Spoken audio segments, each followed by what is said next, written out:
Spring training is well underway, and there are statistics. We don't know how much they matter or if they matter at all, but we're definitely looking at some of them. So on today's show, we will talk about the ones that do or do not matter to us. This is Locked On Twins.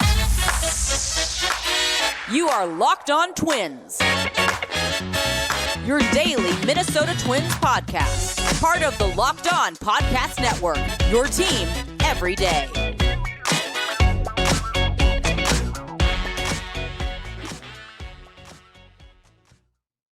Hey, it's Locked On Twins, and we're back to hang out with you. I'm your host, Brandon Warren, and you can unfollow me on Twitter at Brandon_WARNE. And back, actually, with a brand new camera angle, looking absolutely sharp in terms of pixels and in terms of dress. I shouldn't be rude. Mr. Dave Brown, how we doing? I've got all my P. I've got my 1080p working with this camera. I won't say where I got it. It might have fallen off a truck, but it's mine now, and everyone associated with this program will benefit from it. Yeah, well, and that's where my mom found me, so I can hardly cast any aspersions. And if people want to follow you on your illustrious tweets, at Answer Dave Brown is the way to go there. Today's episode is brought to you by PrizePicks, the easiest and most exciting way to play daily fantasy sports. Go to prizepicks.com/LockedOnMLB. Make sure it's all lowercase Locked On MLB as a promo code for a deposit match on your first deposit of up to $100. And also, thank you for making Locked On Twins your first listen every day. You will find us wherever you find your podcasts and on YouTube, and always free. We love having you on the premieres at 11 p.m. most nights. And just glad to have you here. Locked On also has launched the first ever national sports 24/7 streaming channel on YouTube. Locked On Sports Today is what it's called, and it's here for you 24/7, covering the top sports stories of the day with the local experts of Locked On, plus our national shows covering every league. Go to Locked On Sports Today on YouTube and subscribe to the first ever national sports 24/7 streaming channel. And again, cannot recommend enough our Locked On Minnesota associates. The Wolves obviously doing big things. They are facing the Clippers on the back end of a LA two-step, and the Wild are going to be victorious this evening as well. So a lot going on. And then Luke Braun has you covered on Locked On Vikings. Vikings moving on from Kirk Cousins, but not licking their wounds too long. So lots to catch up with on Locked On Minnesota. Go check them out on YouTube, and you'll find us there too. So works out for all involved. Dave, tonight I wanted to talk about spring training stats. And I think we both agree that they're much ado about nothing, but sometimes there's the idea of sin of omission versus sin of commission. Like there are things that are or are not happening that you can kind of glean information from. And so it's hard. It's just like any other stat where you can kind of cherry pick and make things fit your narrative. But I think if you have at least sound reasoning, it'll make for a fun episode. So that's my plan, and I'm going to try to stick to it. I'm going to go along with your plan, although I'm not always sure where the good stats are. You know, there's that saying, there's lies, damn lies, and statistics, and then there's also spring training statistics. So I don't want to damn all of them, but it is sometimes difficult to know exactly what it is you're dealing with when you're quoting stats from a game. But we're going to do our best to kind of read between the lines, and sometimes the lines. Sometimes the lines read you. So some of these are good. Some of them are bad. Some of them are just really more along the lines of, And so one I was looking at, and there's been some chatter about this. I don't think it's really a thing, but Matt Wallner is 1 for 20 this spring, and he's struck out 8 times. Not hard to tell you that that's 40%.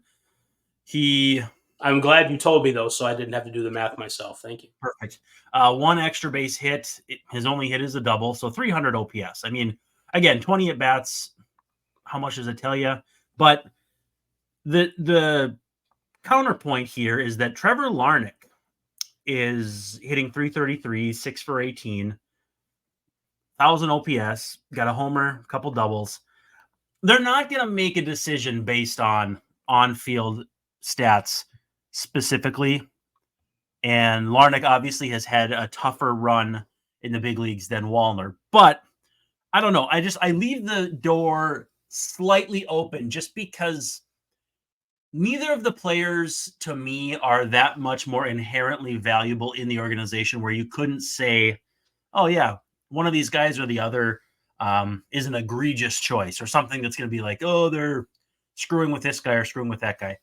So, If they will Larnach, which none of us expect, I think it would be defensible, but I don't think they're to that point.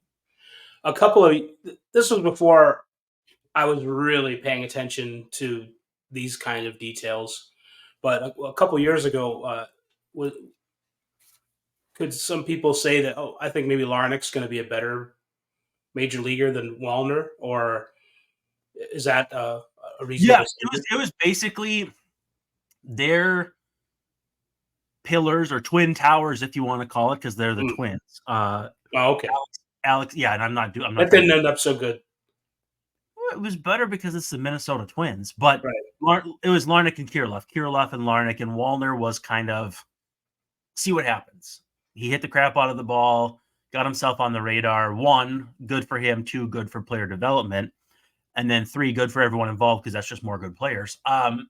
So he is kind of, I think he's probably leapfrogged Larnach, and I think that Kirilloff is still slightly ahead of him just due to potential.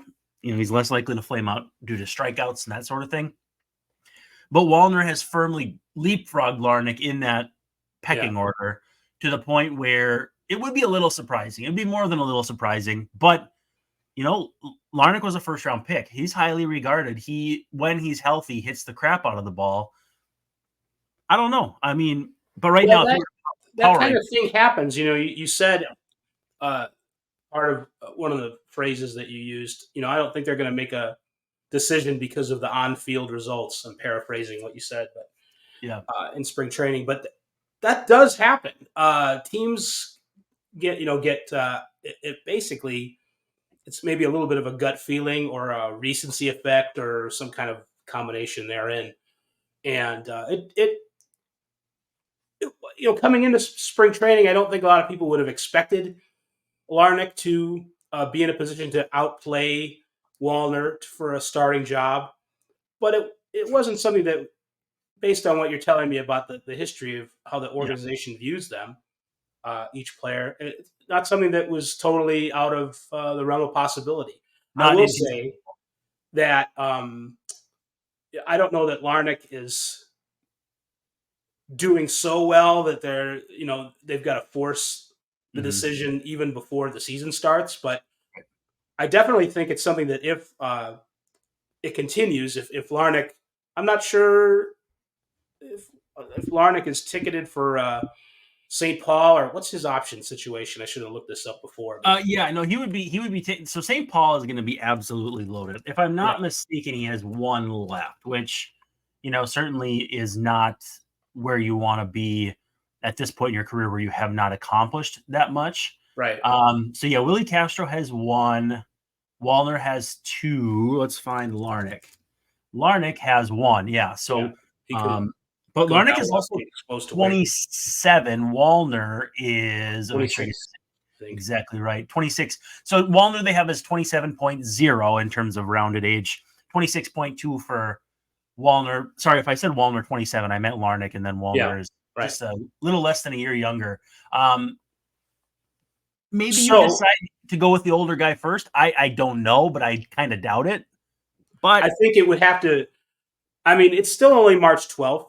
We've got 2 weeks, a little more to go in spring training.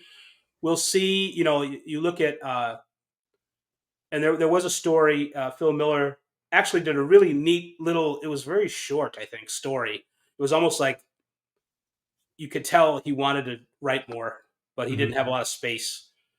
But he did a story like 5 days ago on what's going on with Wallner, and he had started, I think, 1 for 15 at that point. And he's like, oh, he's working on his swing.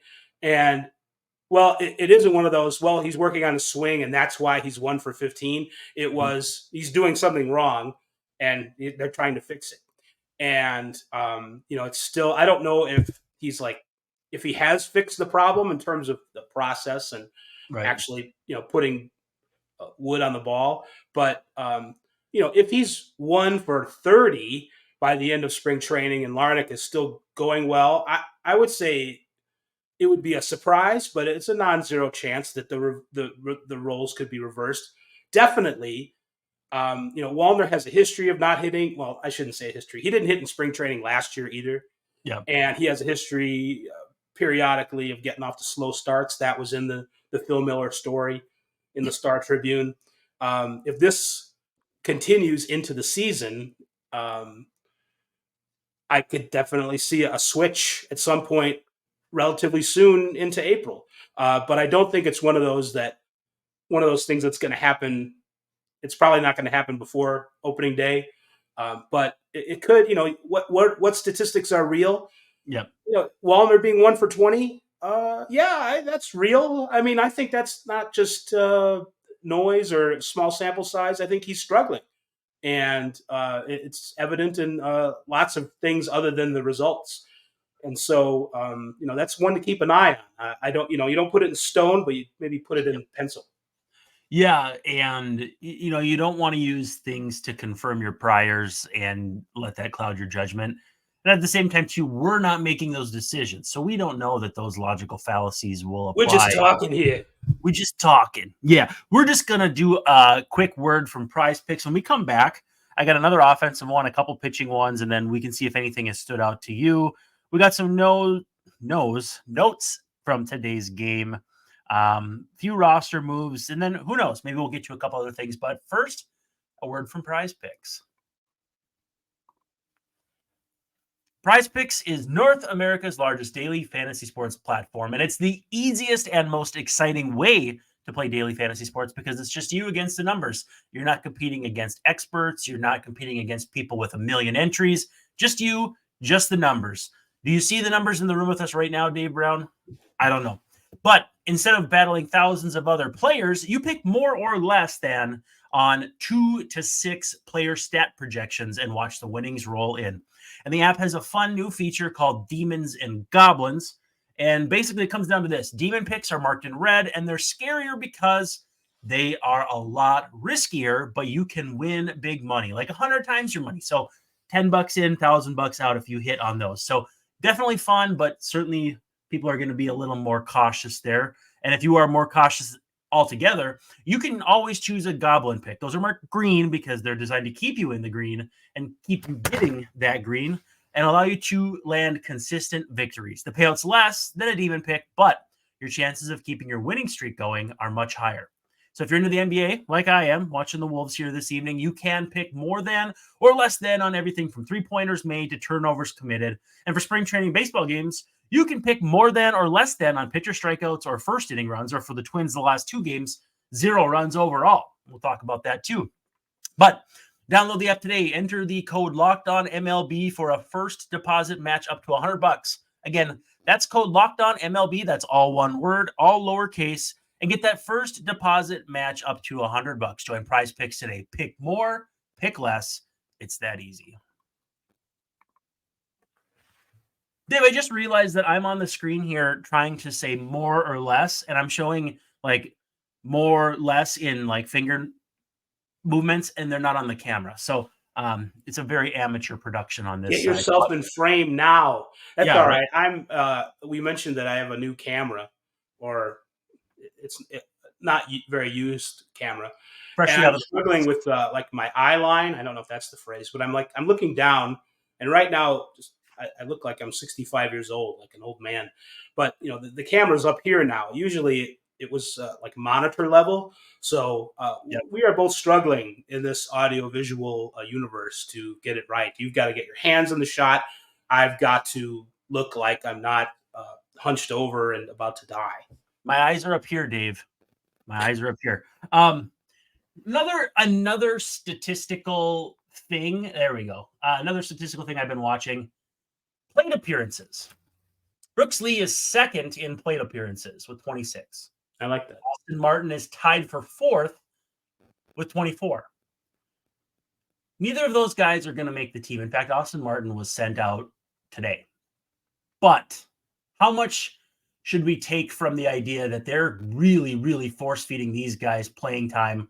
And at least from my vantage point, like I could go look on Baseball Reference. They have it, where that's like the leverage index or whatever. Yeah. It doesn't seem to me like this is not these guys playing the seventh inning against guys like Mose Schrute or anything like that. This is the big time. They're playing against big leaguers, and I am not sure who Mo is, but he doesn't sound very good. No, you're right. It is the best. It's kind of the best way to know what teams are thinking about a guy. It's they want guys like Brooks Lee to get as much experience against decent opponents as they can, and that's what's going on in spring training right now. So getting those guys the at bats is an indication that while like you mentioned, Martin has been sent down, we expect Brooks Lee to be sent down.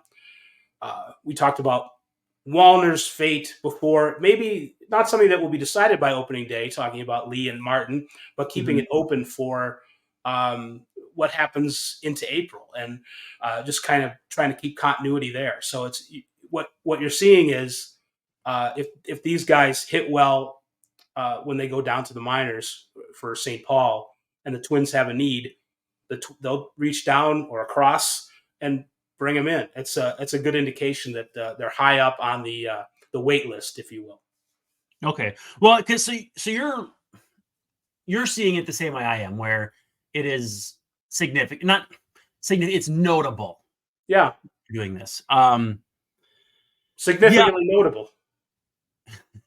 Yeah, because I mean, I think they're gonna be, they're gonna, when they need to go get guys, it's gonna be in kind of a spot where someone's probably gonna be hurt. Like there's not a lot of guys on this roster with options where it's gonna be performance based. Yeah, like maybe Willie Castro stinks and they send him out, but that's whatever. That's probably Austin Martin's role if that were to happen. Castro was good enough last year that his level of risk pretty low. His leeway.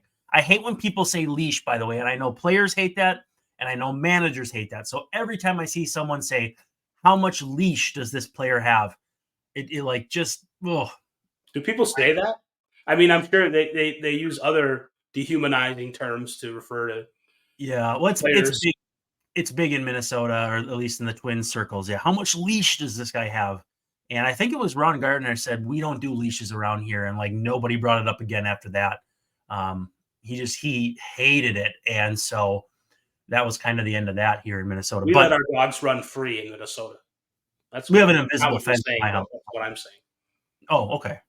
Well, specifically me, yeah, we do. We have a invisible fence, so our guy runs loose, whatever. But that's what I'm looking at on the offensive side. One quick one: Emmanuel Rodriguez with 13 strikeouts and 21 at bats, also 4 hits and a homer. So kind of a little bit of everything there. Loud tools, but certainly not quite ready yet. He was also sent back this time though to Wichita because Jair Camargo, Martin, and then Junior Severino were sent to AAA St. Paul. Again, not in the flesh, just procedurally. And then Emmanuel Rodriguez heading to Wichita, which is still a push for him. It's obviously they think very highly of him. He's on the 40, but doesn't have a lot of time above A ball, right? Or any? Has he? If I'm not mistaken, it's none. I'm gonna check because I want to be 100% accurate. Yeah, there's no reason to jump him 2 levels if he's only got A-ball experience, even advanced A. And certainly considering the depth of the Twins organization, yeah, Wichita makes sense. I saw someone surprised, Wichita, don't send him there, but that's where he should go. That's the right. That's right.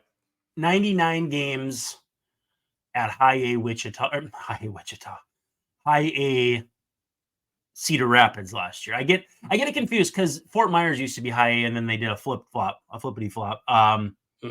But 145 weighted runs created plus. If people don't know what that is, basically it's the same as OPS plus, or roughly the same.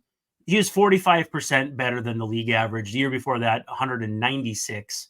And then in the complex league, 123. He is a special talent and will do some great things if everything comes together for him, but now is not his time. But yeah, 13 strikeouts, and Severino was tied for second on the team with 8.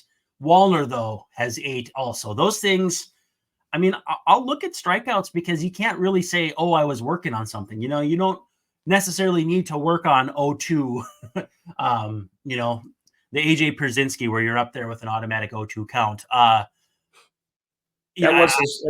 was one of his weaknesses, wasn't it? Especially in Minnesota in the start of his career, and then he would just spoil balls, foul. And he must have, I wouldn't be shocked if I go back and look if he wasn't pretty high on pitches per plate appearance, maybe relative to guys with his on base, because again, that's back in the era where, you know, OBP was kind of just becoming a thing. But so I don't know. The strikeouts to me kind of matter more than a lot of the things. But again, more so for Wallner, who is, you know, he's big. I wouldn't say big things are expected of him, but things are expected of him. I don't know. Yeah. Back to Wallner for just real quick. I think people, saw slugging what he did last year, and he's not really low or high, like forward on the prospect list in history, but he's a guy that could do some really great things at the plate. So I think there's a reasonable amount of expectation for what Wallner can bring. And same thing goes for Rodriguez. I think he's just 20. That home run he hit against, was a Kimbrel, was kind of a special moment that people, if they're watching spring training, they're going to remember. It's like, hey, that's the kind of thing that maybe we can see in the majors. And it's one of those things, though, where he needs some more time to go up against, still younger than most of the competition at AA. So it's 20 years old. It makes sense for him to go to Wichita and work and continue to work his way up. The Twins aren't in that much of a hurry. It is possible, the way a baseball season goes, that by August, maybe they want to give him a shot. And he'll be much more prepared for it since he's going down right now. Yeah, usually going to Wichita is a punishment, but I don't think that's the case here. Hey, that's the biggest city in Kansas, buddy. Well, that and 25 cents. Yeah, you know what I mean. It's bigger than that. Let's take a quick second and give some love to Amazon Fire TV when we come back. And then there's a couple pitching things that I'm looking at, maybe a couple quick notes. But as always, time is flying. It always does when you're having fun. But now a word from Amazon Fire TV. Now, if you're looking for live sports or all kinds of things from highlights, in-depth analysis, the games themselves, Fire TV is the place to go. It offers amazing viewing experiences with smart TVs, and you can get a Fire TV stick if you don't have a smart TV that you plug into your TV, and it provides access to Fire TV, which is millions of movies, TV episodes, free and live TV. So whether you're watching baseball coming up here with opening day, the college basketball tournaments, which are not far away either, you're going to want to have a Fire TV. So Fire TV, though, recently created Fire TV channels to deliver a constant supply of the latest videos from your favorite sports brands, all for free, including us at Locked On and most of the big pro leagues and college conferences as well. Fire TV channels let you dive into all of the game analysis, highlights, and more to keep up to date with all the things going on in sports. Again, March Madness, NBA, MLB, you name it, they've got it. Not to mention great news, entertainment, gaming, travel, and cooking videos. Again, everything you can imagine, Fire TV has it. Check out Fire TV channels on Fire TV and on Alexa devices. If you haven't checked out Fire TV channels yet, you should. Trust me on this. To learn more, visit Amazon.com/LockedOnFireTV. Griffin Jacks has been absolutely nasty, Dave Brown, and I believe it's 10 strikeouts in 5 innings. Now I'm watching that, but what I am especially interested in, and it's not a player that a lot of people are talking about, is Daniel Duarte. Daniel Duarte has been very, very, very solid. Let me make sure I get these numbers right, because I'm going to be honest with you, MLB.com sortable stats are lousy for trying to figure them out. Like, you can't find, they want you to find qualified players. Who's qualified in 16 spring training game? It just whatever. Duarte has pitched in 5 games, including a start. He was an opener. I'm kidding. They're not doing that in the spring. But 7 strikeouts, no walks, 2 hits allowed in 5 innings. That's a 118 average against, again. 5 innings. Like, that's a Sonny Gray start if you ask the average Twins fan. I don't know how much to take from that. However, he was on the 40 briefly, cleared, stayed in the organization. The sense that the fact that they claimed him, had him on the 40 for 6 minutes, to me suggests that, sure, they're going to stick within the 40 for early season calls, but if they have to dip into their reserves, I think Duarte's probably fairly high up that list. That is a good sign. I think that's a better sign than any of the individual statistics, which are good that you mentioned before. I think that's a good way of putting it. I guess he's on the 40 plus. I don't know if I've just invented something there, but he's a guy that's ready if they need him, to dip outside, to bring in organizational depth. It's it's something. It bears repeating that we've said before. The Twins have more depth than they have had in a number of years, maybe in a long time. I don't know. They're in a really good position with the people on the 40, on the 26, outside of the 40, prospects, guys like this who you can tell that they like because they've been on the 40 for a while, and they managed to keep them. It's a really good sign that they are exhausting all the different possibilities. We talked about like other things organizations can do to promote winning, and the Dodgers do it. Putting money into development and scouting and that kind of thing. It's an indication that the Twins are. I don't know what the raw numbers say, but people like Duarte, sort of showing themselves and showing off in spring training and being available is a really good sign that the organization is doing things that don't necessarily make headlines to make themselves deeper and to promote winning. It's a really good sign. Yeah, I think that's on point. Twins fall to the Tigers in Lakeland 1-0 today. Dave, how concerned are you that the Twins are 1-8 away from Fort Myers? Because every game this year is going to be away from Fort Myers. So I don't want to sound the alarm here, but if they're going to play like this away from Fort Myers, there might be some turbulence. I'm kidding, but is there a klaxon that we can activate for concern? Yeah, right. Kenta, though, facing the Twins, 7 strikeouts in 4 innings. Twins have not scored a run in the last 2 spring training games. I would say if you were to care about that, I think concern is far too strong of a word. I think you'd probably want it to be, a little further into spring training. I mean, Kenta threw 4 innings, Joe Ryan threw 4 innings. So these guys aren't stretched out quite yet. You're not getting big league opponents all game long. So I don't know. I don't really care that much if they haven't scored, but I figured I'd make note of it just because it's a thing that's happened. But Kenta dicing them up, throwing Ronald Reagan era fastballs in the high 80s. And then Joe Ryan looking pretty good with 6 strikeouts. I don't know. I don't have much of a takeaway. The Twins were 0 for 1 with runners in scoring position. It was that kind of day. Well, they better pick that up.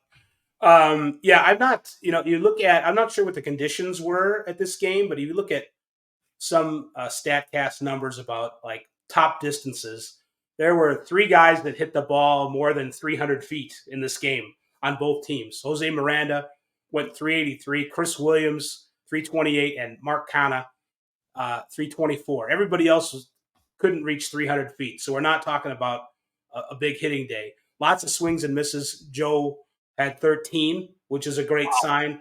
His Very good. his spin was up on his splitter, especially. The splitter is looking good. Joe Ryan, to me, looks terrific. Knock on wood there. And Kenta got 13 swings and misses too. The Twins also had to face Jackson Jobe, who is a terrific prospect for the Tigers, and he had three pitches that were over 100 miles an hour, one that almost got to 102. So tough hitting conditions, no matter who was on the mound today. So it's just one of those things. It's a spring training game, but still, the pitchers were ahead of the hitters for sure today.